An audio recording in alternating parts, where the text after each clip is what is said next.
मैं पहले से कह रहा हूं कि आर्थिक सुनामी आने वाली है। कोविड से पहले मैं कह रहा था और अब मैं कह रहा हूं कि 100% आर्थिक सुनामी आ रही है।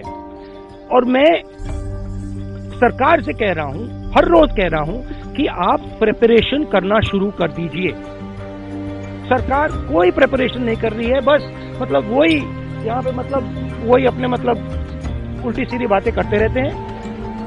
मगर जो फंडामेंटल प्रिपरेशन करनी है हिंदुस्तान को डिफेंड करने के लिए, प्रोटेक्ट करने के लिए, जो राष्ट्रवाद की बात होती है, वो नहीं हो रहा है। और मैं दुख से कह रहा हूं कि यहाँ पे ऐसा इकोनॉमिक झटका पड़ने वाला है कि करोड़ों लोगों को नुकसान होगा, दुख पहुंचेगा करोड़ों लोगों को, मगर कोई सुन नहीं रहा है। चेत जाइए, जाग जाइए, इस देश के हालात को समझ लीजिए, अन्यथा ये देश अंधेरी गुफा में चला जाएगा और उसके बाद आपके पास कोई विकल्प ही नहीं बचेगा कि आप उस अंधेरी गुफा से बाहर निकले तो कैसे निकले।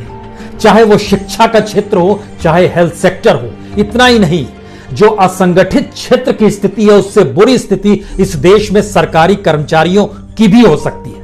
उनको देने के लिए वेतन सरकारों के पास नहीं बचेगा, कोई कर्ज नहीं देगा, रिजर्व बैंक नोट छापने की स्थिति में नहीं रहेगा। अंतर्राष्ट्रीय तौर पर IMF और वर्ल्ड बैंक जो लोन देते हैं उसका इंटरेस्ट रेट इतना बढ़ा देंगे या फिर वह अपनी पॉलिसीज को लेकर आएंगे कि उसी लाइन पे आप देश को चलाइए, तभी हम आपको पैसा देंगे। ऐसी स्थिति इस देश के भीतर में आ सकती है, क्योंकि इस देश को संभालने का विजन मौजूदा सरकार में नहीं है।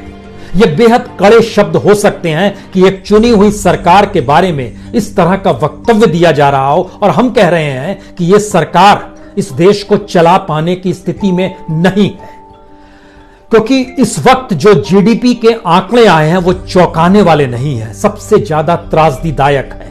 1947 आजादी के बाद से इस देश में कभी भी ऐसी आर्थिक परिस्थितियां रही ही नहीं